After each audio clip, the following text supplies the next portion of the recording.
I pledge allegiance to the flag of the United States of America and to the republic for which it stands, one nation, under God, indivisible, with liberty and justice for all. We have a roll call. Councilmember Boff. Here. Councilmember Stimmel. Here. Councilmember Williams. Present. Councilmember Strobehn. Here. Councilmember Cerveny. Here. Mayor Jordan. Here. Thank you. Thank you. Next is the consent agenda. If there are any requests for any items to be removed, may I have, if there aren't any requests for any items to be removed, could I have a motion to approve the consent agenda? Motion to approve. A second. It's been moved and seconded to approve the consent agenda. All in favor say aye. Aye. Opposed? Motion carries. Thank you. Next is the mayor's report. I have a few things here this evening that I'd like to share with the council.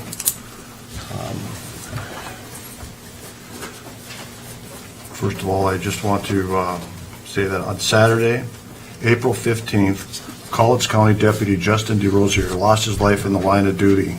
Deputy DeRosier was 29 years old. He was a graduate of Kelso High School and Washington State University. He joined the College County Sheriff's Office in 2016. He left behind a wife and a 5-month-old daughter, Lily. Chief Denny, along with several Senate police officers, attended Deputy DeRosier's memorial service today at the Child's Center in Portland. So, Chief, you were there today. Is there anything that you could share with the council? Sure. Mayor, council, citizens, basically, I don't think it was a long procession today from Longview down to the Child Center in Portland. There was, I don't know how many vehicles were involved, but we had, the venue there would hold about 5,000 people, and we had probably that room full of officers from all around the country. Canada, Utah, there was Idaho, they were all over the place, and the honor guards that came in were from all over the country as well to honor Deputy DeRosier. Obviously, I didn't know him, but from the services today, he was quite a young individual, young man. He had his mindset of being in law enforcement from a young age, and he met that goal, becoming a reserve officer or deputy for Whitman County, and then he was able to come back home, so to speak, because he was growing up in the Kelso area, and was able to get out of Cowlitz County. So he started in a young family, and unfortunately happened. But again, a lot of praise. He was a superhero amongst law enforcement in many ways, because he was just a motivated individual, had a passion for law enforcement, and was doing a real stand-up job. And a lot was mentioned to him today that if you told him that he died in line of service 5 years from the day he got his graduated from the academy, he would have went full bore anyway. So he was just that kind of individual. We all understand the sacrifice of what it means to be in law enforcement and what chances we take by donning on the badge. But it was, I don't know if any of you have been to a law enforcement memorial service, and it's quite a built-in tradition, and there's a lot that goes on to it, a lot of resources that are put forth, but obviously there's a reason for it. We don't, unfortunately, when we lose someone, that's when they get praised for their service and sacrifices that they make, but law enforcement does it every day throughout the country. So, other than that, Mayor, I don't have anything else. There is broadcast, and you can see the broadcasting of the service that was held today, so if you're interested in seeing what goes on in a traditional law enforcement memorial service, you can see what happens. And it's pretty moving, especially when it comes at the end of the service, and obviously the taps is played, 21-gun salute goes on, rifle salute, and then you hear the last call, where the dispatcher gets on the radios and calls the call sign of the officer or the deputy in this incident, and saying, it's final service, rest in peace. It's kind of, it moves me every time, so. Yeah. Thank you, Chief. And there is, I know there have been different funds set up or opportunities for making donations to the family. I think we can post some of those addresses and information on the city website. And so if anybody has any questions on that, I'm sure our city staff will have information to provide. Fiber Credit Union in Woodland is one of the main ones here locally that's doing it, but there's a lot of coffee shops that have taken in donations in his behalf as well, and so there's other opportunities out there as well. And then there's a few GoFundMe accounts, so I'll separate out so we know which ones are real Okay. for people Put on the to website. donate. Thank you for that. Okay. So yeah, let's please keep Deputy DeRosier and his family in your thoughts and prayers. And I would like to take a moment of silence.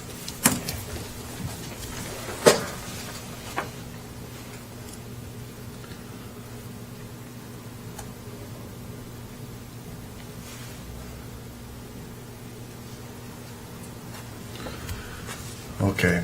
Thank you again, Chief, and thank you for attending the memorial today. The center was well represented. Along with the chief, we had several of our police officers attend as well, so. There was, we had 2 police cars that went fully marked vehicles, and then 4 of the officers and myself attended, so it was pretty good representation for the center. That's half of our department going, so. Very good. Thank you. Okay, so moving on with the meeting. I just would like to advise the council that I have met with all 3 members of the Budget Advisory Committee, the volunteers that are on the Budget Advisory Committee, and they've all agreed to continue with us this year. So I will be scheduling our first meeting here sometime in May. And I'm hopeful that Councilmember Williams and Councilmember Cerveny will also serve on that committee again this year. So we'll be the same group as last year, and I'm looking forward to getting started. And then also just a reminder that I will not be having my Mayor Town Hall in May. So May 1st, I will not be having a Town Hall. So the next one will be scheduled for June 5th. And that's all I have this evening. Next is the Attorney's Report. Mr. Cairns? I just have a few small items. The land use litigation is, nothing has changed since last month. We're preparing for the next Growth Board compliance hearing, which is set for early May. This happens every 6 months. This will be the 3rd one. So the county has adopted, they've taken legislative action by adopting an interim ordinance that bullet points the various issues associated with Ridgefield and the center's urban growth area. So we have no idea if this will satisfy the Growth Board or not. But it'll become part of the record and maybe move on up the food chain to the Court of Appeals. We're working on a development agreement for the remaining phases at the Riverside Estates development. We have the interim agreement that the council approved last week, and the development agreement dealing with the comprehensive, all the phases, and dealing with all the issues in all the phases, hopefully will come before you in May. We're still waiting for plans to come out of the developer's engineering firm. So those will hopefully be scheduled for coming to you in May. Any questions people might have? Okay. Hearing no questions, we'll move on to council comments. Councilmember Boff. Yeah, thank you, Mayor. I have nothing tonight. Okay. Councilmember Stimmel. Okay. Councilmember Williams. Oh, thank you, Mayor. I'd like to thank the police department for attending today's ceremony. I was moved by our turnout that was out there. I couldn't go out to the bridge, but Wendy Cord streamed it, and I was watching it, and I watched most of the ceremony on Channel 12. It was quite moving, especially the closing, folding the flag. That was something to watch.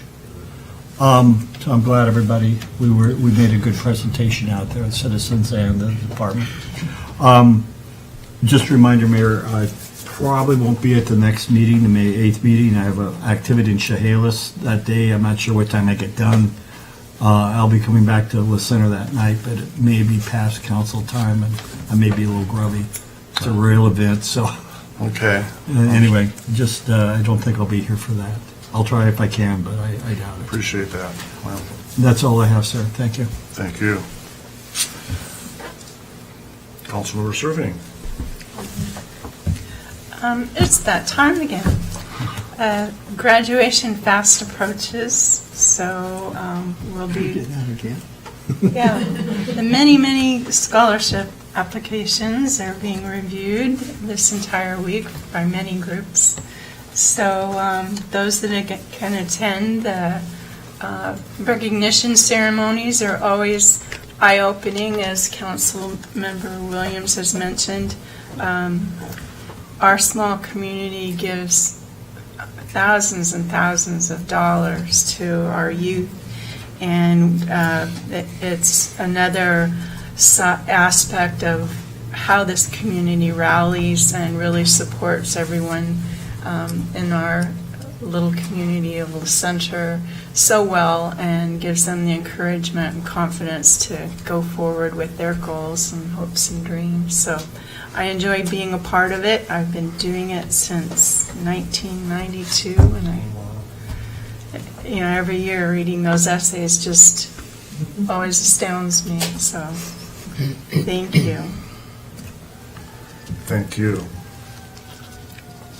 Okay, next on the agenda, we have staff reports. There'll be 3 staff reports this evening. The first one will be from our community development manager, contract community development manager, Jeff Swanson.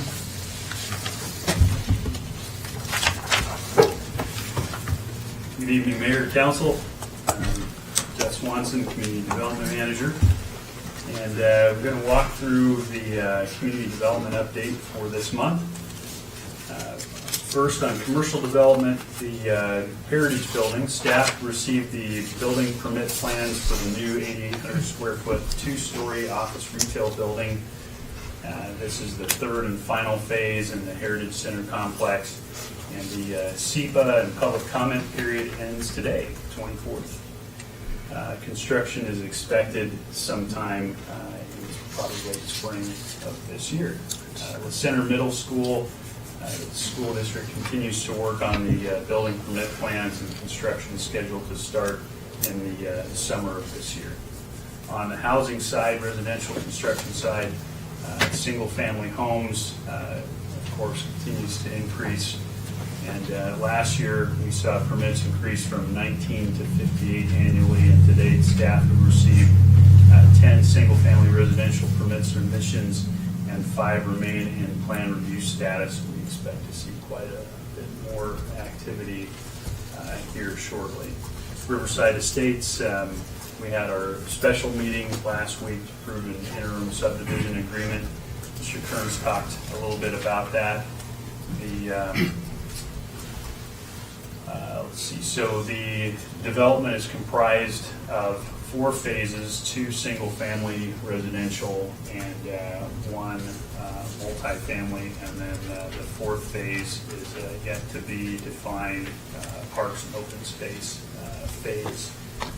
The Phase 1 subdivision plans were approved on April 16th following the approval of the interim agreement, and the force main plans and pump station plans are still under review. Highland Terrace, an adjacent development to Riverside Estates. We received the first set of engineering drawings on April 12th. This plat was extended in 2017 and expires in December 2020. And this subdivision will also be phased. The applicant plans to begin their construction this summer as well. On Holly subdivision, the staff is reviewing the application for technical completeness. Public hearing for the annexation is likely to occur next month in May. Developer is currently working on plans for approximately 39 homes. Stevens Hillside Farm subdivision, this 86-lot subdivision is expected to break ground this year. Case subdivision, the first home is nearly complete. Foothill Estates, homes are under construction, phases 1 and 2. And Heritage Country Estates, Last year, we had 43 building permits within that subdivision. On annexations, the Bowling Creek annexation, which is a 17-acre parcel owned by the Center School District, is currently on hold. The Minihan annexation, the council annexed the 14.37 acres south of Holly Park on March 27th, and staff review of the subdivision application is pending at this time. Current parks and trails projects, we have the Holly Park irrigation and drainage application in. This is an RCO grant, and I think at this time we're still waiting to hear on RCO funding for this year, and if we have fallen above the funding line for that project. And likewise with the Breezy Creek Trail System, that RCO grant funding, we're still awaiting word on how RCO will be funded in the current budget process. Other than that, long-term planning, the city engineer modified on lighting, the city engineer modified the engineering standards relating to dark sky at the request of the Planning Commission. On April 10th, the City Council conducted a public hearing on revisions to Title 18, and you will revisit this ordinance this evening.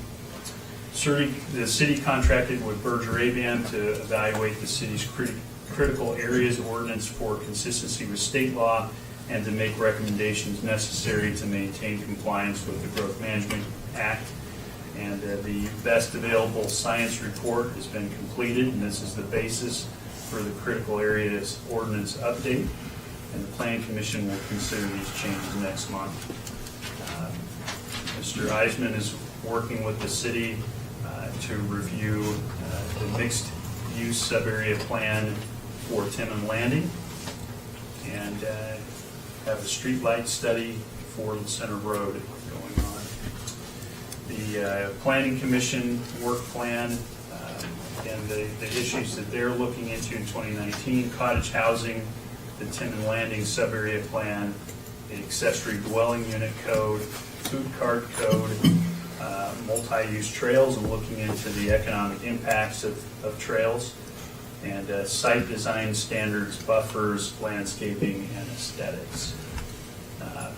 Planning Commission will continue working on the critical areas ordinance update, shoreline master program update, and updating Title 18 code language. Other projects that are going on in the planning realm are the Discovery Corridor Adaptive Infrastructure Needs Analysis, which is WASDOT funded, and the first meeting of that kickoff has been held. Chuck Green, who some of you may be familiar with, is a consultant working on that project. He's facilitating quite a large group of stakeholders in the Discovery Corridor. The La Center Junction sub-area plan review. I have met with DKS Associates, who was involved in some of the transportation planning aspects of that project previously, and we're looking very closely at the La Center Road, Paradise Park Road intersection, and traffic control device options there that will adequately facilitate traffic flow at the anticipated full build-out of the land uses in that area. And we're in the very preliminary stages of scoping out a town center sub-area plan. This would be something that we would bring to council for inclusion in the 2020 budget as a project to do in 2020 with the help of some consultants to look at the land uses in the town center, look at the city-owned properties, and devise a sub-area plan for that area. Planning Commission held a meeting, will hold a meeting actually on April 30th, I believe, 6:30. And then on economic development, the East 4th Street widening Breezy Creek culvert replacement project. This is the last week of the legislative session. There is a fog hanging over Olympia, even though the skies may appear to be clear. The fog is concentrated right around the Capitol building, and so we have reason to be optimistic that our $1.5 million appropriations request for this upcoming budget is going to be included in the capital budget. That'll allow us to do the pre-construction work on this project, all the permitting and design work, and what we anticipate to be very slight, if any, right-of-way acquisition. So we hope to hear by the end of this week, next week, what the outcome of that is. But right now, they're in negotiations, and so if there are black eyes, we're not seeing them on any legislators at this point. TDS building, we held a meeting with the architect this last Friday to talk about the pre-design work for tenant improvements. They have a concept of the floor elevations for all three levels, and making some refinements based on feedback that came out of that meeting. And their next step is to do some structural assessments for the lower level where the police department would be located, because it's considered a critical facility for emergency purposes. And looking at the main floor where we would anticipate council chambers to be and space for public meetings to assure adequacy of the floor support there for the number of people to give us some kind of rating on the size of meetings that room could accommodate. So the next step then will be, after that assessment is done, is to design the improvements. They'll start with a scope of work, what it'll cost to design all the improvements, engineer them, and prepare bid documents to actually complete the project. So that'll be the next step for that project. On engineering, staff are currently evaluating proposals for an engineering service proposal submitted as a result of a request for qualification that was advertised. The engineering firm that is selected will assist with city needs in 2019 to 2020. And the city is in the process of updating the 2013 general sewer plan to include the sewer service to the junction and all of the updated current and future development. Any questions?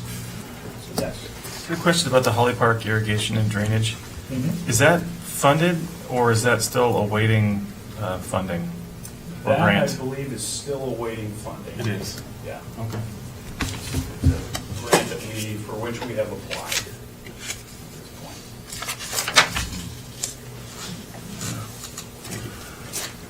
point. Okay, any other questions for Mr. Swanson? Thank you. Okay, great report, thank you. Thanks.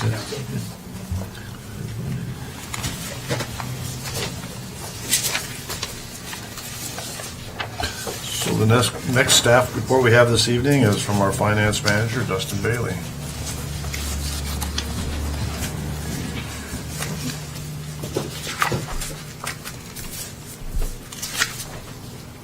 Thank you, Mayor, Council. I'm just going to scroll down a little ways in my report to the chart, and I'll talk through some of this.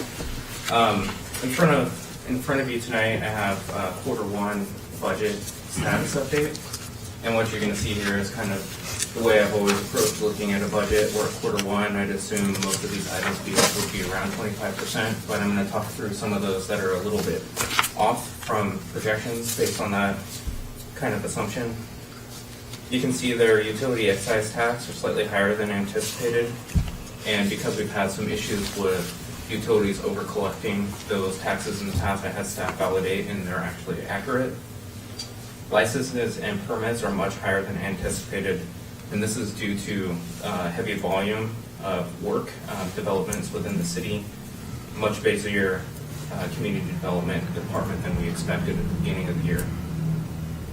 Activities and fines and forfeitures is higher than anticipated. You can see miscellaneous transfers being substantially higher than we expected, and this is because of a repayment of $311,513 from the Cowles tribe for sewer line litigation. That money should not be in miscellaneous, and it's going to be moved to the sewer enterprise fund after this meeting. This was supposed to be repaid over a number of years, and the Cowles tribe decided to pay him one lump sum, which we appreciated.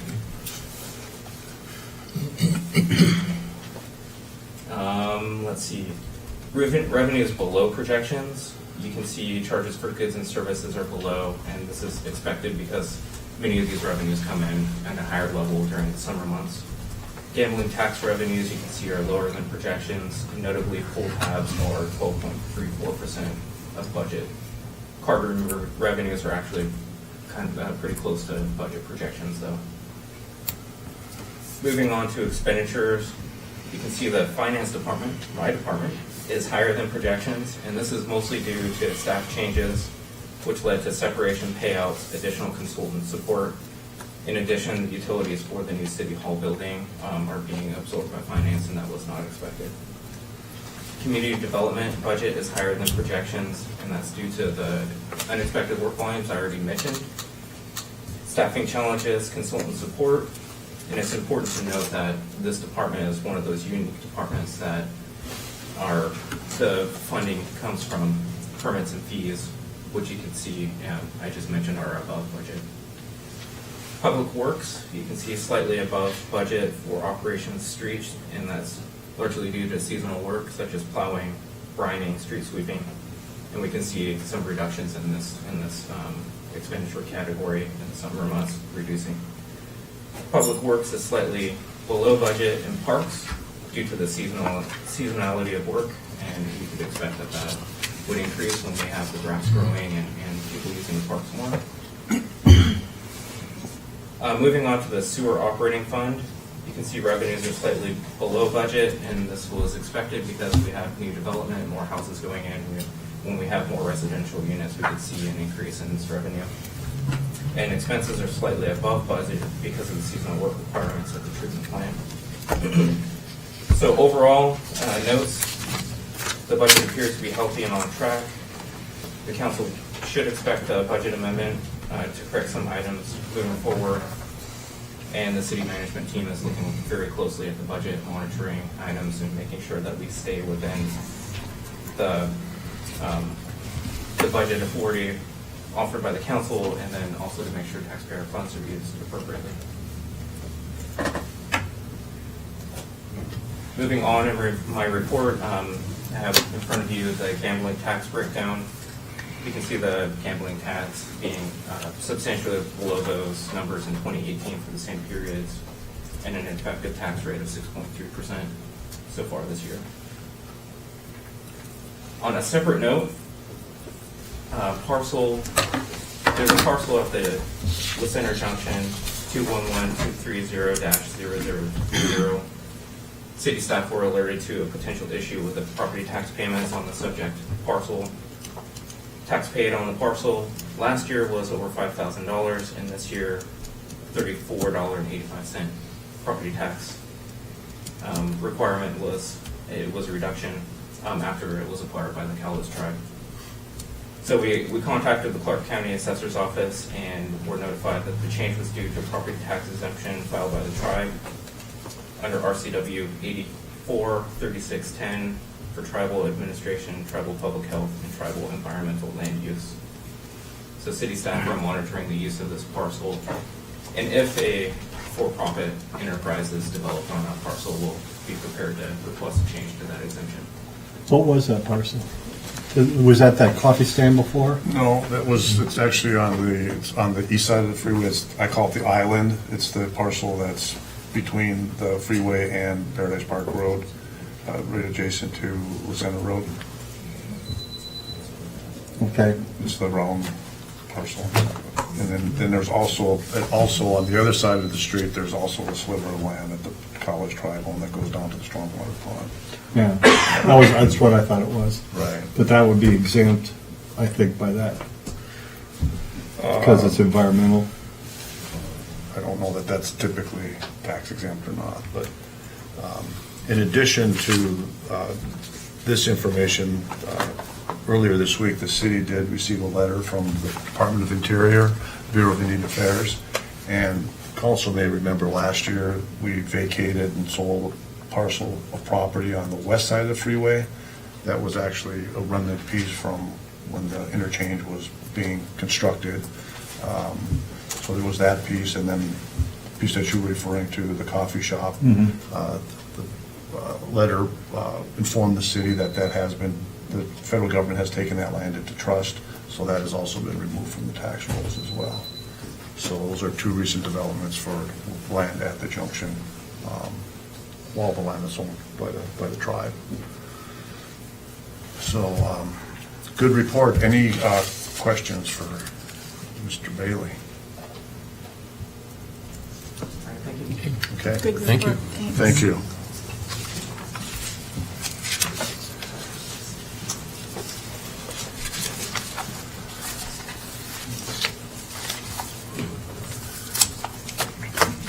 So next, this evening, we have one more final staff report and our contract. And she hobbles to the, Human Resource Manager is here this evening, Janice Corbin, and she has a short report for the council that she'll A share. couple of key things. One, labor relations and contract negotiations. All of our 3 labor agreements expired at the end of last year. And the 2 of the unions that have the most people, the police and the civilian, that represents most of our civilian employees, that attorney abruptly retired in January or February and kind of left that union, those unions in a pickle. So we have got no work done on labor relations. They did hire a firm 2 weeks ago. It's the public safety firm out of Portland. It is a longtime firm that has been around over 30 years. The owner is Will Aitchison, although Will's semi-retired. And so hopefully our first meeting with the union, and it's an introductory meeting, is March the 6th. So as predicted, this is going to be a while because this attorney is going to have to get up to speed. We have a couple of unfair labor practices that have been moved out again. So it's just going to be starting all over again with a new attorney, and it's going to be a complicated process. So heads up, it just means we won't get much done until this person gets up to speed about it. So that's all I can tell you because I haven't met the new attorney yet. And I don't know what they're looking for. Our last offer for income was a 3% increase for the first year and 2.5 for the second, and we're not even close. So, and we are this city is one of the best paid cities in the region, and certainly better than all of the comparables. So I'm not quite sure what's expected, and so we'll have to see how that goes. The second thing is, just as a FYI, one of my jobs is to provide information and education. I know there's been some criticism about consultants and hiring them, and I want to share this with you. There are 85 vacancies in all of the Washington state within small and mid-sized cities. You can go to AWC JobNet, and there's over 85 vacancies. A good number of those are planning jobs, director of public work jobs, finance director, human resources jobs. What we are seeing is the exodus of boomers, and it's impacting our job market rather significantly. This is particularly true in public works because we've had for many years lots of people that, you hire in cycles, and so we are seeing public works people retire. They're retiring statistically across the nation 10,000 a day, but the state of Washington's getting hit really hard right now in that area. The problem is the next population, which is the X generation, only represents 20% of the population. We don't have people to step in to take the jobs because the boomers have fewer children or no children. And so there aren't applicants there. I get calls regularly about, do you know anybody who can be a community development director or a finance director or any of those things. The millennials, which is that late, or that 30 or 30-ish group, just don't have the experience yet to step in to do that work. It's not something that's in the control of the city. It's the reality of the workforce. And we have a very good, very low unemployment record. So I don't know a single employer who doesn't have vacancies. I'm not even talking about uniformed environments. Police and fire, every fire department I have as a client, which is over 20, are hiring. Every police department is hiring. I'm only talking about some of the jobs that will be applicable in this area. So I think it's important to know that when you get the criticism that even if you had those jobs available and you could pay, I'm not sure you could get applicants, to be honest with you, because they're just not out there. One of the other things I want to share is that the city has, one of the things that I've been trying to support the city in doing is changing the workplace culture here. And we have a set of behavioral expectations, which we will be happy to send to all of you electronically. And we'll also have copies of them in all the department buildings. And it talks about when conflict arises, work with the person to find a solution instead of going around them and gossiping and or attacking their integrity. That has been a practice here where we attack the other people and their character, and we are working to change that. So just as an FYI, that's one of the things that we expect employees to do. That's not been the case here for years. They've attacked each other, they discredited each other with the community, and that's not okay. People need to try to find a solution. And if the community has questions, then come forward and we can be very transparent about that. So just as an FYI, it includes things like not engaging in gossip, looking for solutions, always being respectful. We also have a policy in our personnel manual that speaks to that. So some employees have been required, and it's been insistent that they learn to resolve conflict with their coworkers and work with them more cooperatively. And there's definitely been some pushback on that. But I think that's the way it should be. You're too small of a city for you to have silos and people not working with each other. So I will make sure that you get that sent to you in the email and that we post them in all of the buildings. Any questions? The rest of the stuff I can't talk about. Thank you. Thank you very much, Janice.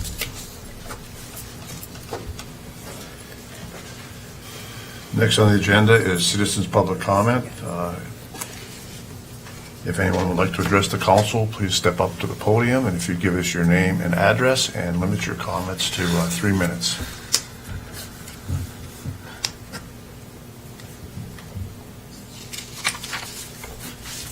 Seeing no one stepping up to the podium, I'll close the public comment period, and we'll move on. So this evening, we do have one item under unfinished business. At the last city council meeting on April 10th, the city council did have a public hearing, ordinance 2019-02 for the outdoor lighting.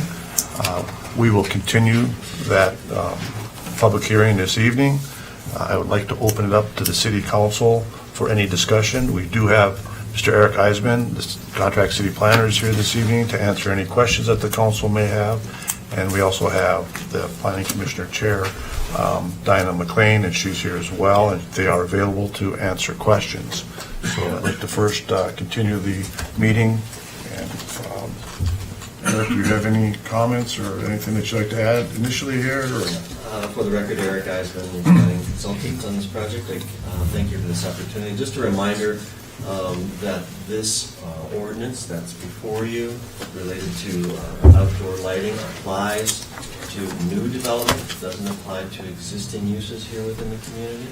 It's primarily aimed at reducing glare, which is a public safety concern, and also protecting the night sky.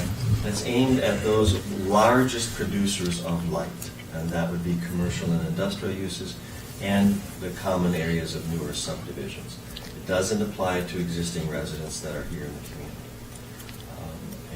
With that, I'd like to just remind you we have Diana McLean, the chairperson of the Planning Commission, and Simone Auger, who is a lighting specialist, especially with dark skies, who's here to answer any technical questions you might have. So we're here to help you.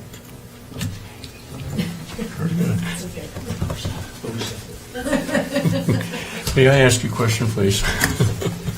We had a conversation, and then we ran out of time, and we were talking about the proposed requirement that that would affect the new middle school, because new lights would be installed as opposed to the high school with current lights. And I want to better understand this. So if there were a case of a Friday night football game at the middle school, would a permit be required because of the brightness of those lights? That's a really good question. I'm giving it some thought during the meeting. Okay. I'm not trying to put you on the spot. I just don't understand it. Yeah. But the code is aimed at existing development right now. I mean, excuse me, future development. So for example, the lighting, the field lighting that's there for the high school right now, that's not part of this code, unless they change out 25% of their lumens in the future. For the middle school, we alerted the middle school that there was a code change that was coming, particularly as it related to the engineering standards, but also during the land use process, we also talked about the code change that we anticipated for private property or public property as well.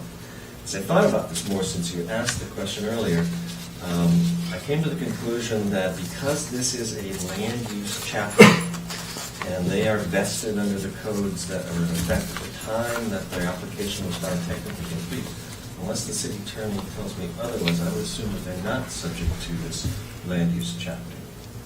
When was the application submitted? Last of December. So this code applies to any uses that come into the city and are vested after the effective date of this ordinance. And this ordinance hasn't been adopted. The middle school came in December. They were technically complete. We held a hearing in January and approved their development. So that's my take on this right now. Okay. Any comment there? The lights in question, they don't have a stadium, do they? They don't have a stadium. So it's just their site lights? It's parking lot lights. Okay, so that's part of it. We would encourage them to use the dark sky light of it. Yes. Okay. Thank you. Would that same approach be taken as far as encouraging the number of residential developments that we already have in play be done? Absolutely. I think it's important that we reach out to those developments and tell them what's appropriate. Those developments that are coming online that are putting in public lighting on the streets are subject to the city engineering standards, which are not development regulations under the land use code. So they would be, the street lights would have to conform to that. The interior property lights that are approved, well, there aren't any approved right now under building permits. There are very few. Then they don't comply with this. Then they won't need to. Yes, sir. Sorry, I know we've talked about this a lot, and just in that short conversation we just had, I thought about what if the city put up lights for the baseball fields in the future so the kids can play beyond dusk? So this code does address public lighting. There's a special use permit for outdoor athletic activities. Okay. And so it would be, that type of activity would get a special use permit consistent with this code. So what would be the purpose of a permit? What does it accomplish? It establishes the duration when the lights go on and off, for example. Typically, the lights would go off when the games are over, or at least by 10 o'clock there'd be somewhat of a curfew or something like that. So the lights, I used to have a client years ago who was a school, and they put up field lights in a neighborhood, and the neighbors hated the whole idea of having field lights up after 10 o'clock. So that would be one example. Okay. Diana McLean, Chair of the Planning Commission. Also, there are like dark sky compliant lights for football fields and baseball fields and things like that. So Okay. that would be encouraged.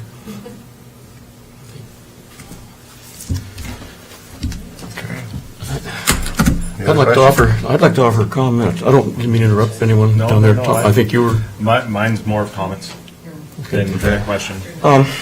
I've done a little digging, a little research since the last meeting, and I like the idea of the lighting zones. I think that makes a lot of sense.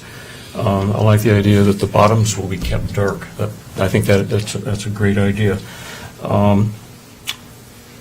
In the research that I've done, if you go on the internet, you find a lot of information, you find a lot of opinion, you find a lot of comments that have no sources mentioned. You find articles and comments that have no data to back them up. And the major sources of light pollution seem to be sports venues, commercial centers, roadways, parking lots, not limited to that. But the consensus is that the streetlights and parking lots and roadways are contributing between 35 and 50% of the light pollution. That's the only type of lighting that I could find any kind of a number, because not only do you have different types of lighting, you have different sources of light pollution. So you put all these together, and I can understand why it's virtually impossible to measure different segments of lighting. But I did find a number of references to roadway lighting and parking lots to that 35 to 50% number of total light pollution. And a couple of them came back to a technical paper that was written by an electrical engineer who specialized in roadway lighting, and this particular man is up in British Columbia.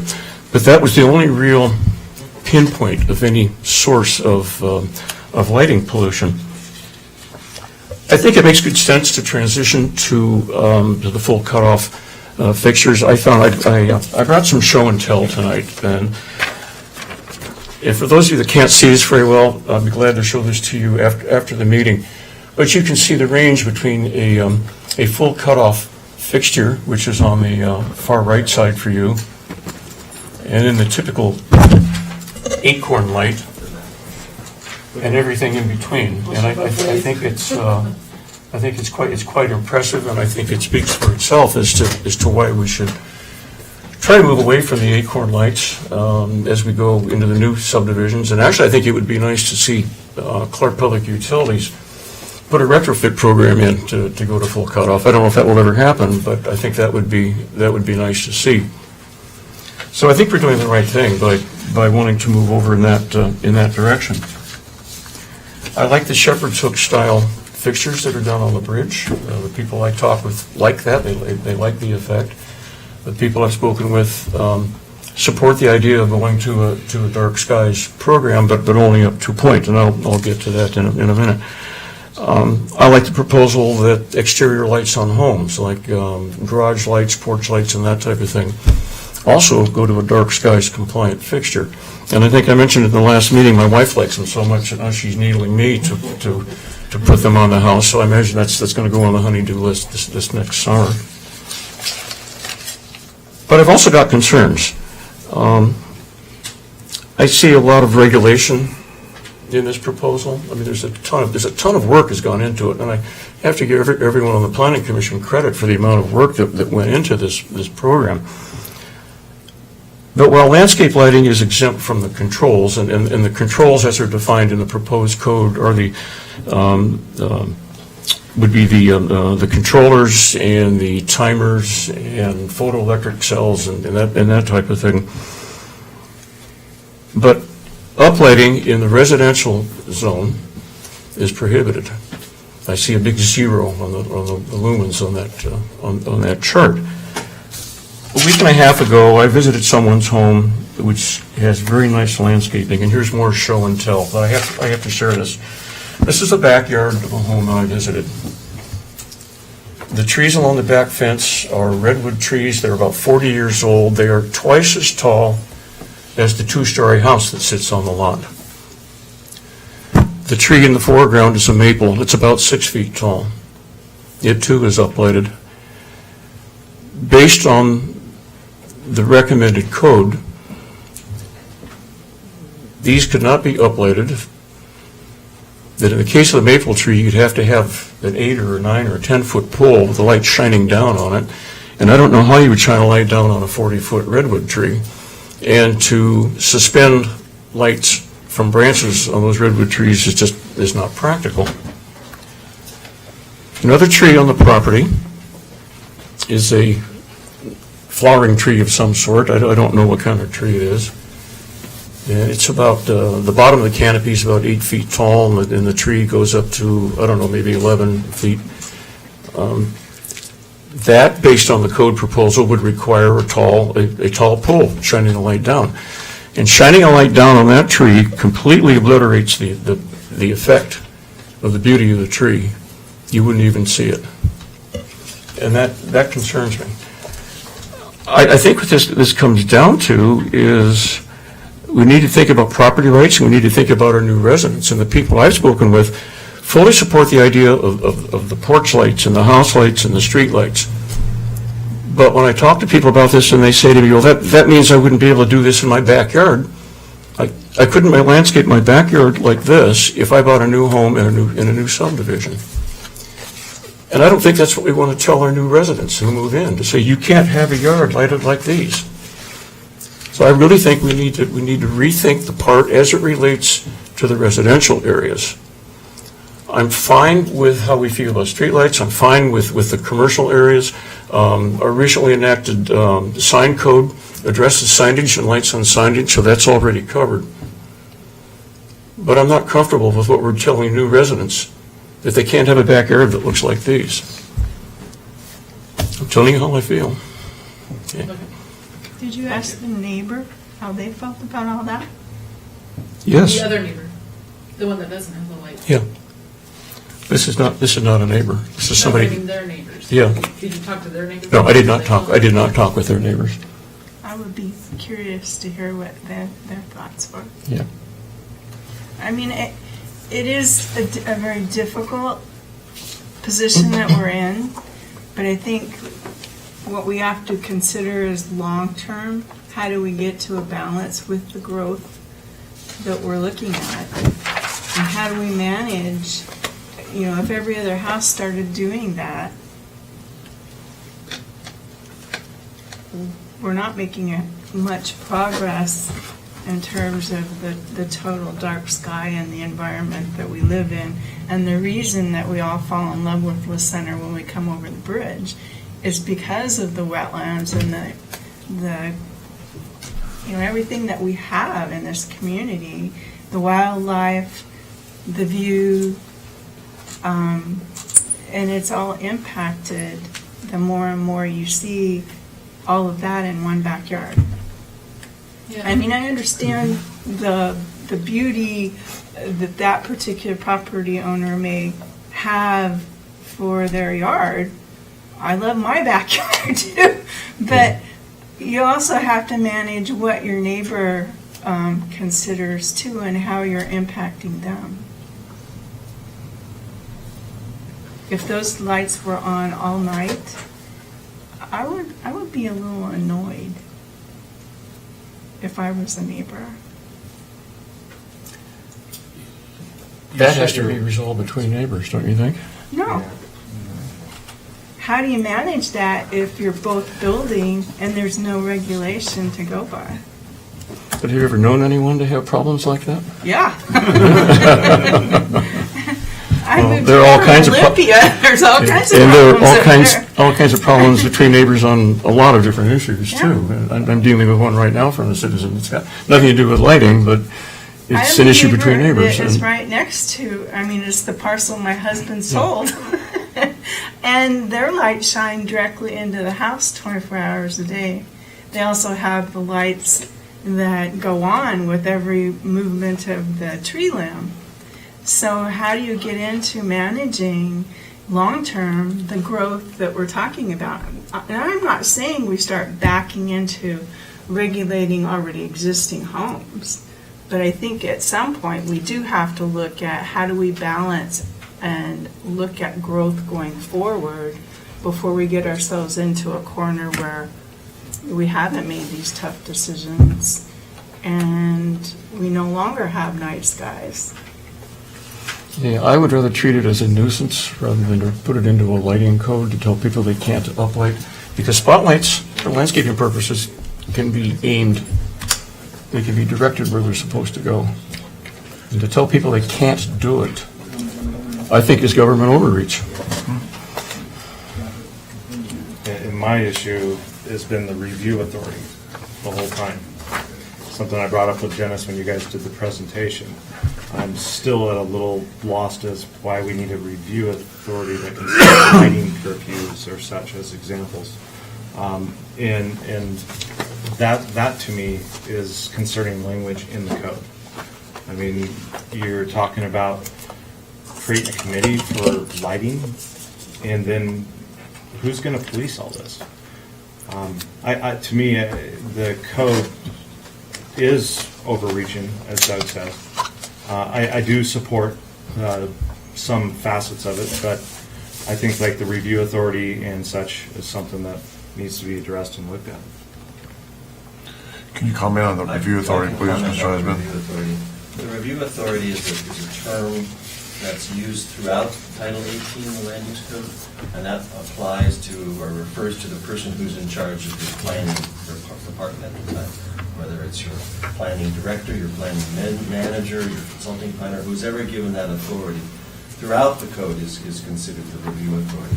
There is no committee that's established by this code, no death panel, no lighting committee. It's just what the review authority, the planner, let's just put it that way. What that person does is they, with any land use application, say for example a new commercial fast foods restaurant that's going to come in at the junction. I got a call from the broker about that today. And that, when they come in for their land use application, the planner, the review authority, is going to say, this is what the code says, this is what you need to apply. If they meet the code, that's the end of the conversation right there. There is no review authority that's going around in anybody's backyard at this point to go look at potential lighting violations. Setting lighting curfews? The lighting curfew that's established in here is there for, say for example, I'm sure we've all driven past a car lot, and it's not open, it's 10 o'clock at night, and you go, wow, look at all those cars, but you don't really care to buy one. But there's that light that's just shining all over the place. When I go home tonight, I'm going to pass a car lot and two large vehicle, construction vehicle sites. And those lights are going to be on. And I don't know anybody who's going to be buying a vehicle at that time of the night. So the advertising is going to be affected. So this code, what it says is that you can turn those lights down by 30%. Or if the business isn't open, you can shut the lights off except for security purposes. That's, in my view, that's the extent of the curfew and the responsibility of the planner. And that gets taken care of most of the time during the development review process. As any land use planner attorney will tell you, no code is 100% perfect. Mm-hmm. Definitely understood on that. Neither's my computer. Yeah, and I kind of had that. We did kind of have a similar debate in the planning commission about, someone who wants to light something up and someone who doesn't. I mean, both property owners should have equal rights to what they want to do, right? So you kind of have to weigh that if someone wants to light up something versus someone who doesn't. Mm-hmm. Why should someone who wants to light it up have more weight than someone who doesn't? So how's distance measured on lighting? I mean, because I have lights, and I've had people state that the lights are in their windows, yet they're across the street, and the lights are in my backyard. And they are 2100 or 2200 Kelvin. So I'm trying to figure out, how do you measure light trespass at that point? This code is not set up to measure trespass so much as it is to identify at the permitting stage the types and the numbers and the placement of the fixtures that are the new development is proposing. Mm-hmm. That's the goal. Right. And that should help with the direction of the lights. So, if you have glare going up, it's going to go up at the windows versus if you have directional light fixtures that are covered, then you can aim where that light's going, right? So, The old codes that I had to work with often had a limitation of 1 foot candle power at the property line. And that goes right to your question, and that was, where in the property line do you measure it? Do you measure it at 0? Do you measure it at 6 feet? Do you measure it at 10 feet? Do you measure it behind the berm, on top of the berm, below the berm? This code doesn't really get to that point. This just says, what are the types, placements, numbers, quality of fixtures that are used? And that's the answer. It's a bit more objective, I'd say. If I think that is, I'm sorry. In terms of land use regulations, there are discretionary regulations that require a land use process and the evaluation of subjective criteria and clear and objective standards. And this code is designed to be clear and objective. It provides quantitative standards. There really isn't any discretion in this. So there's no evaluation of nature and character of the neighborhood or any of these other things. What you're talking about trespass, that might be some evaluation would happen if a nuisance complaint is filed. Right. This has nothing to do with that. Is light trespass an identified nuisance in the city's nuisance code? I don't know if it is. It is in most nuisance codes.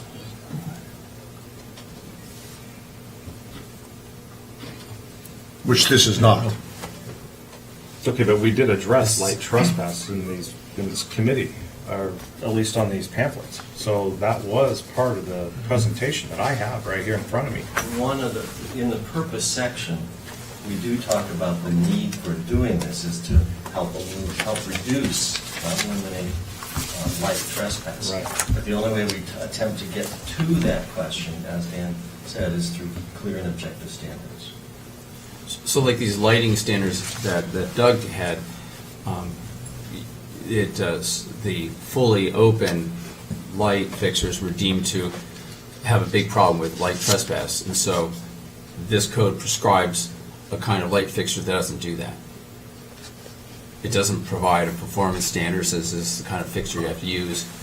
One of the purposes is to avoid light trespass, but it's still a clear and objective set of standards. There isn't any discretion involved. There isn't going to be like a lighting czar that has discretion. I always say this is not Ohio, where it's let's make a deal in terms of land use regulations. These are pretty prescriptive, clear and objective standards. When you apply for building permits or a commercial site plan, you know exactly the standards you have to meet, these kind of fixtures, this kind of lighting style. And if you meet those, that's all the code requires.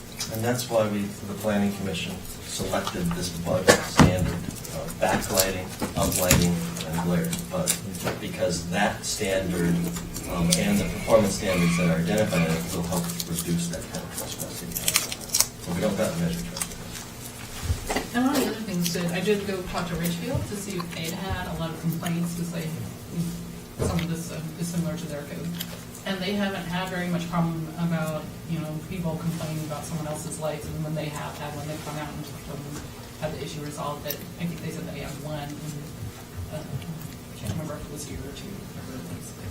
They just said they just haven't had that much problem with it. So we look at that.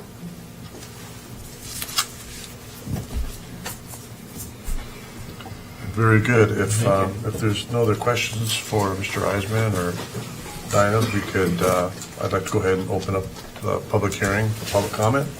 And if anyone would like to address the council on this issue, please step up to the podium and give us your name and address. And if you could limit your comments to 3 minutes.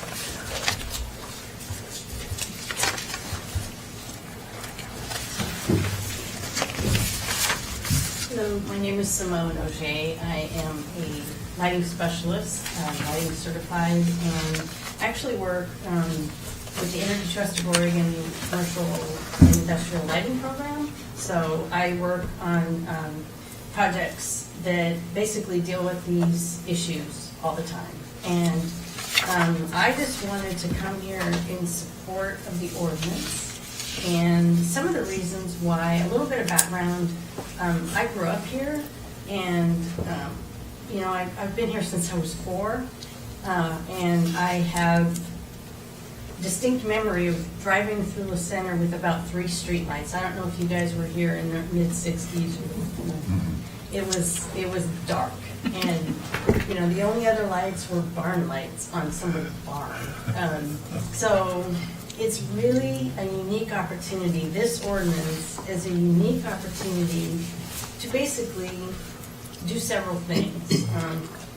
You're really adding curb appeal to the community as a whole. This is written, and I belong to an organization called IES, that's the Illuminating Engineering Society, and I happen to be the president of the Portland chapter. So the Illuminating Engineering Society works to help with lighting technology education and research. This ordinance was based off of some of those findings and studies. Also, the dark sky aspects of it, they do legitimate work as well. So you have 2 organizations that are legitimate in the knowledge and, you know, the research that goes into ordinances like this.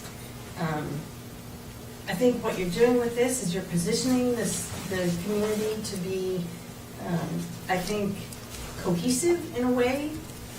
Also, if you think about light pollution, it can be considered, think about water pollution or air pollution.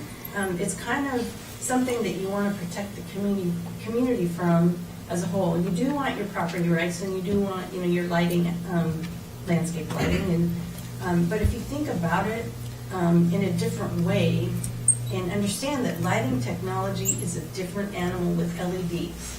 LEDs are very directional, and there's a lot of color influence that, for instance, your perception of LEDs are that they're brighter, even though they may be the same lighting strength as legacy technologies or technologies that we grew up with. They just appear brighter to our brains. So the directionality, the perceptions all play into what you have in this new technology that will be implemented in all the developments and all the, you know, everything is going to be LED. There's very little going back to those old technologies. So the picture of the directionality of full cutoff, that is real. And a lot of folks don't really understand, you know, the drivers behind the technology are kind of what can be offensive in pollution. So I just wanted to add those points, and I really appreciate you listening and considering this, and I really hope that this goes forward, and appreciate it very much. Thank you very much. Thank you for coming.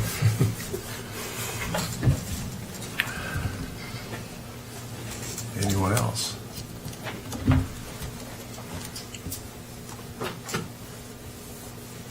So seeing no one stepping up to the podium, I'll close the public hearing at 7:37. And turn it back over to the council for any further discussion, or if you have questions for Mr. Eisman.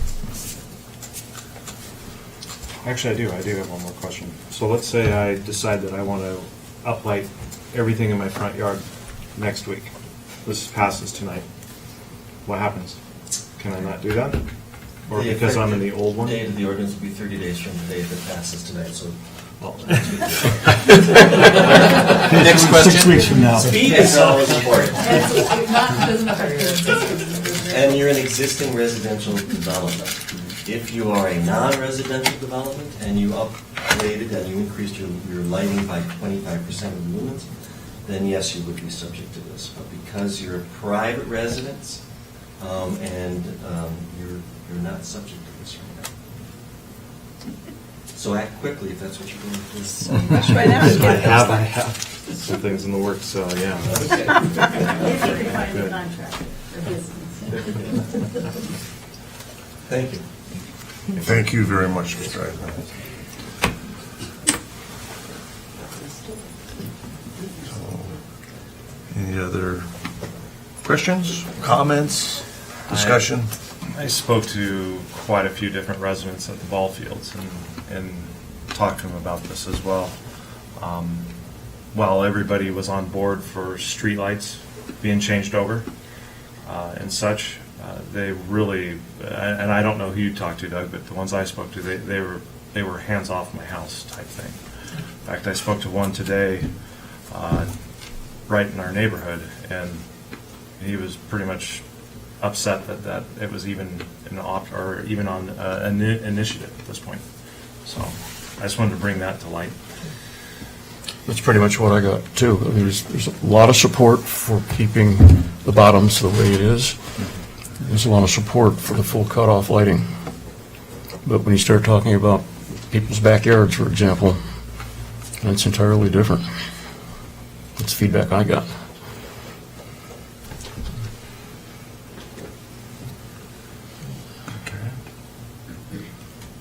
So does the council want to move forward with any kind of a motion? Should we table it? Do you want to? Mr. Mayor, I move to approve Ordinance 2019-02, creating Chapter 18-282, outdoor lighting, and amending 18.40, definitions of the Center Municipal Code. there a second?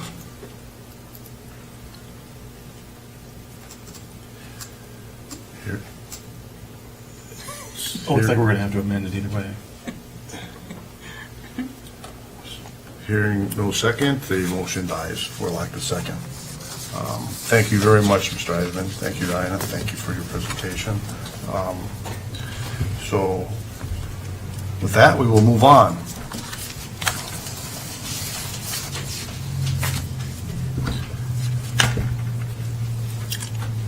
We'll move on to new business.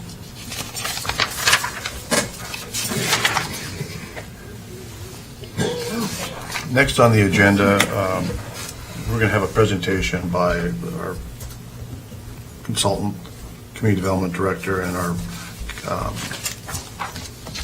city finance manager. Along with, we have a guest here this evening, Marty Snell from Mackay, Sposito, and we're going to be talking about professional service agreement with Mackay, Sposito to review the city's building, planning, and engineering services. So with that, I'm going to turn it over to Mr. Swanson, and Mr.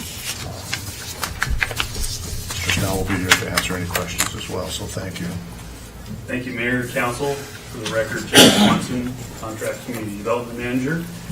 And tonight I'm going to provide a little bit of background on this issue, and then I'm going to ask Marty Snell from Mackay Sposito to talk about the proposal, and then we'll turn the time over to Dustin Bailey, our Finance Manager, to talk about budget impact and the staff recommendation.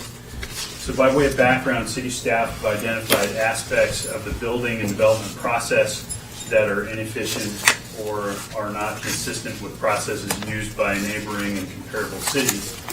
Staff are proposing the use of an outside specialist to review the city's current processes and procedures.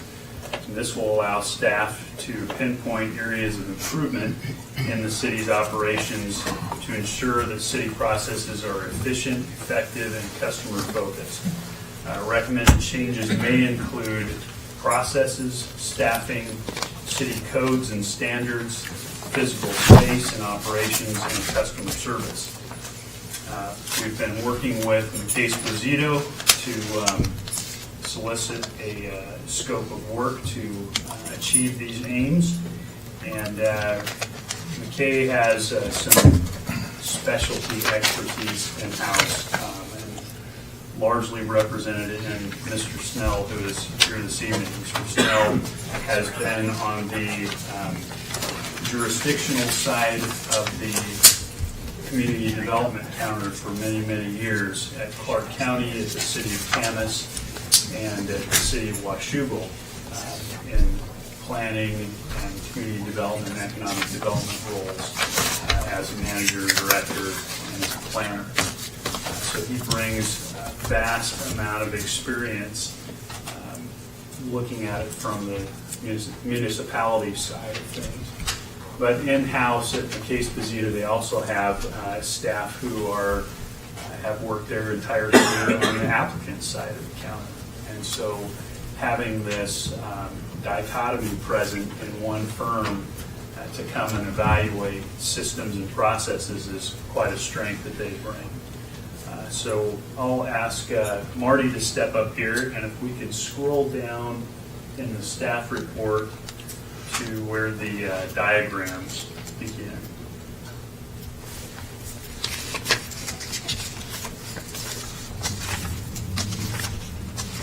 Right there. Thank you, Jeff. You make me sound like I've been doing this a long time. No comment on your age. It'll be 30 years this summer, so I started when I was about 6. So before you this evening is a roughly 7-page scope of work. I'll not bore you with all the narrative in the first number of pages, but I'll direct you to this graph that breaks down how the scope of work produces the deliverables that we propose. So these top 2 boxes together will deliver what I call a current state assessment. So we will look at your permit types and processes, identify which ones to review, What are the intake processes for those permits? What kind of review forms, handouts, and guidance do you provide applicants? Review customer service intake points, and then review what you say are the published timelines. It should take 30 days, but the actual is 45 or 28 or something like that. With that information, we'll define the problem. We'll analyze a simple application, something like a remodel for building permit, or something that we'll work with your staff on. We'll also look at a more complex application, something like a subdivision, for example, a lot of moving parts. We'll look at the adequacy and accuracy of the relevant application forms. A lot of information comes in forms. Are they understandable? Are they usable? We'll look at the quality of prior successful applications and unsuccessful applications. We'll review your staffing levels and efficiency, determine city code standards or practices that may adversely impact review timelines, and we'll also look at your relevant codes and clarify uses for any discretionary authority. So that those two boxes together will lead us to a current state assessment. Then we'll look at a number of options for the problems that we identify.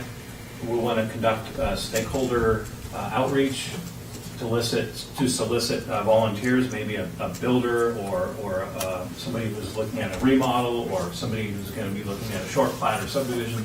Ask them to kind of stress test the options that we come up with. We'll do something on a simple application, something on a complex application. We'll get some feedback from the stakeholders regarding the kind of test runs, We'll summarize those findings and conclusions. We'll make modifications from the feedback loop, and all of that information will also deliver a stakeholder engagement report.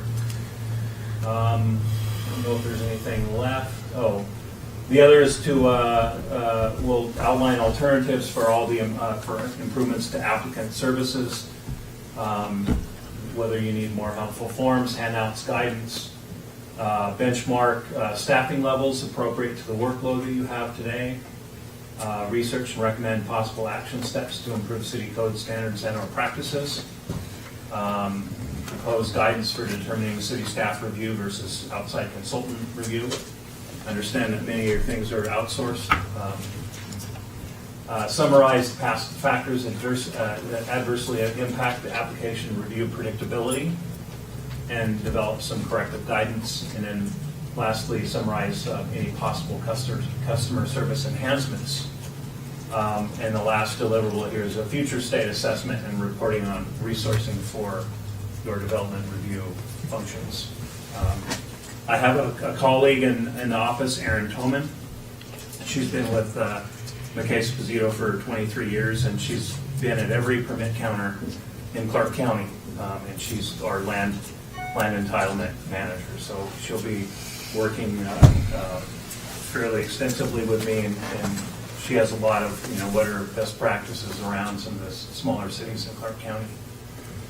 That's what I have.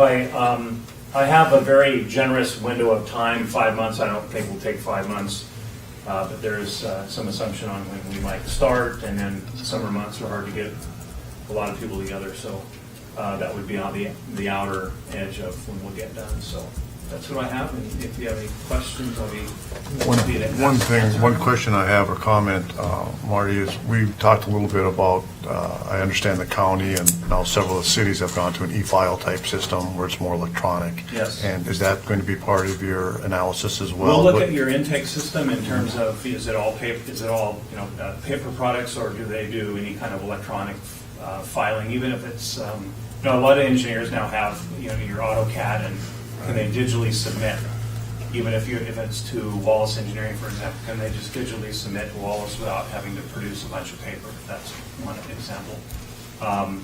A lot of the smaller cities have, some of them have come together and try to work with the same permit system, and that's something that we could look at and do a scan. Clark County is doing before I left there, they were doing a permit, and they were going from one permit system to another. City of Vancouver did the same thing. I believe the smaller cities have systems that are more tailored to smaller jurisdictions, but it's something we can scan and provide some input and some recommendation to the city on. Pretty good. Thank you. Any other questions from the council? I know Dustin still has a part of his presentation. Maybe we should hear that and then open it up to questions. Yeah.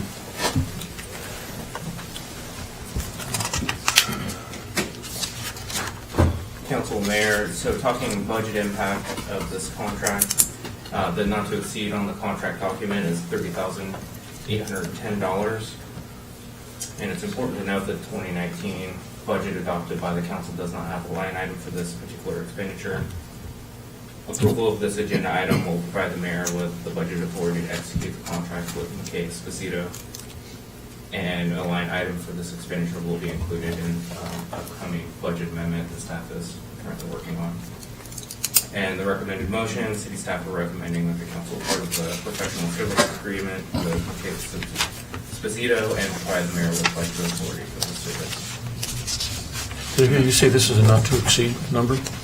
The not to exceed on the contract document is $30,810. Okay.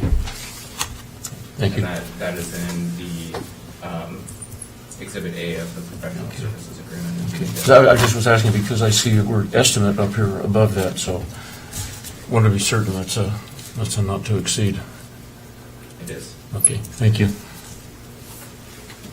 By doing this, spending the $30,000 for this evaluation, these policies and guidelines that they'll recommend, this is something that we can recoup in the long run, right? There's the potential to recoup it. As I mentioned in my previous agenda item, this is one of the unique departments that does generate revenue from permits and fees, so there's potential with increased efficiency and effectiveness and customer service that we could see some of this money back. It's hard to estimate exactly how much, but I didn't drill down in this real far, and this is maybe a question for Marty.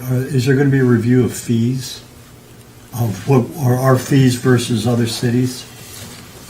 I can actually address that. Oh. That particular item is not being addressed in this professional services agreement.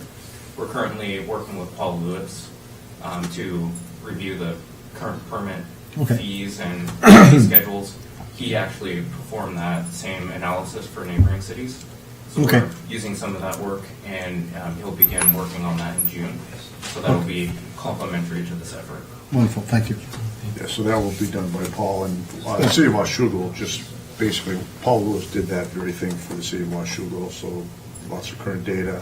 He's just basically going to take that PowerPoint presentation, update it, and provide it to the city of I've seen some holes in that in other areas. Yeah, so- that's a big part of this whole process that we'll be going through, is to look at our fee structure, the way permits are, the calculations that are being done for the individual permits. It's very extensive, complete, top to bottom review of our entire permitting process. I'm not trying to get off in the gravel here. Is Paul going to look at inspection fees? All the fees that are. Because that was something we had in last jurisdiction I was at. So our inspection fees were way out of line, and we were just losing revenue right and left on that one. So I'm glad it's being reviewed. Thank you. And I did want to note that the work of Paul Lewis is included in the budget. Okay. That was adopted by the council, so we have an all-call services agreement with him, and that's included in the budget. That's already approved. Good. Thank you. A question about any process documentation that might be generated here. Is that going to be public? And what I'm getting at is, are we potentially giving any future contract companies an unfair advantage? I don't know that we are. I'm not Just sure I curious. understand the question. Well, if you let a firm develop the process and then bid on something or develop later on, do they have an unfair advantage? Is the documentation they generate public? Or are they the only ones that know about it? It'll be public. It'll be public, yeah. Okay. Very good question.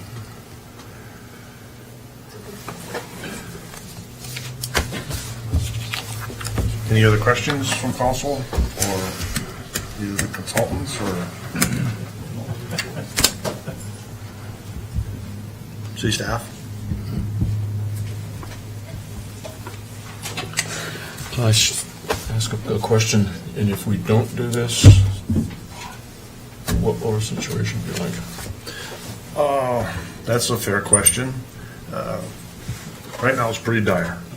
It's been a long time since the city's really, if the city's ever really done a review of our processes and systems. So just the sheer volume of work that the city is experiencing right now, both from the land use side as well as permitting side. We've had a situation where we have been getting some assistance from a permit specialist that actually works for the city of Washougal. She's been here helping us one day a week, and she's identified several issues with our current processes that really identified many thousands of dollars of improvements that can be made, and that's just kind of on a quick review. So I strongly recommend that the City Council seriously consider this as a project going forward. I think it's timely from the standpoint that, again, we're just being inundated with development and building. We're starting to see more in the commercial arena, and I think as we continue to see an increased volume of activity, that now's a good time to get these policies in place. And to the point earlier, again, there's not going to be a dollar for dollar payback for this particular project, but over time, I think it will more than pay for itself by going through these processes now and getting it updated. Okay. Hey, Doug, I paid a visit to the offices today, and they can definitely use some evaluations to make some changes that would make it more efficient. Thank you. There's an old saying that goes about when you have a bad taste, it takes 10 attaboys to make up for one. I won't use another term, but we all know what that expression is. I think this is going to be helpful to prevent some of those problems. I've been in other places, Santa Barbara to name one, where the planning process is hideous and the permit process is even worse. The state of California is horrible. So anything we can do to square things away now before we see a onset of development, I think is going to be probably, we'll get that money back indirectly. Mr. Swanson? I think I don't have much to add to Mayor Thornton's comments about the statement of need for this. I think what I would offer is to consider, and maybe I wasn't around here pre-recession, a few of you may have been, but my understanding is the staffing level in that department that processes permits was very different. The way that things were done was very different from what it is today. And then with the recession, of course, there were changes in staffing levels and some changes in how that process was managed. And here we are post-recession, well past the recession, and the activity levels on the residential side alone have multiplied by significant orders of magnitude. Considering the prospects for commercial and industrial development, that adds a whole additional layer of complexity. So I think it's timely to review the infrastructure in the city of how we process development and planning applications. I think we're between a rock and a hard place, and it's when I look at the financials and you look at the revenue coming in from the card rooms and you compare the first 2 months of this year compared with the first 2 months of last year, I mean, the revenue is definitely down. On the other hand, we need to run things as efficiently as we possibly can. And looking at the last discussion we had about a storm district or stormwater control, and we're looking at 75 ERUs a year was in the forecast. Granted, that's not just residential; it's other things. It tells me that we have to be prepared for a higher volume of activity in the planning department, public works department. So I think we should probably proceed with this. The city's at a critical junction right now in terms of if we even hoped to be able to deal with the types of commercial and much, much more demanding development coming before us, we're going to have better processes in place. And we've known, I don't know how many strategic planning sessions I've sat through where we've all discussed the need for internal process efficiencies and reviewing each and every department. And time again, we have continued to push that aside.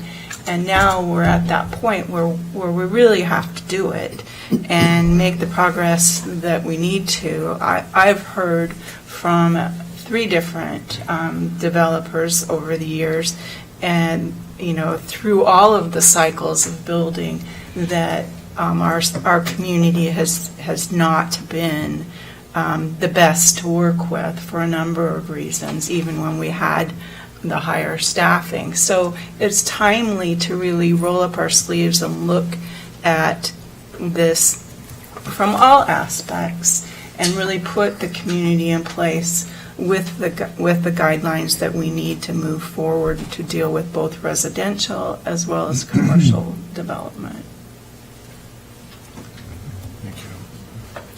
Mayor, I move to approve the professional service agreement with Mackay, Sposito, and review building plan and engineering services of the city as outlined in Exhibit A of this agenda item, and provide budget authority for this service. I second. It's been moved and seconded to approve the professional service agreement with Mackay Sposito to review building, planning, and engineering services of the city as outlined in Exhibit A of this agenda item, and provide budget authority for this service. All in favor, say aye. Aye. Opposed? Motion carries unanimously. Thank you very much, council. I'd like to thank the staff, and thank you for being here this evening, Marty.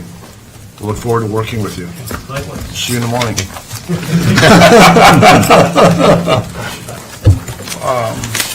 With that, if I could get a motion. Move to adjourn. Second. It's been moved and seconded to adjourn. All in favor, say aye. Aye.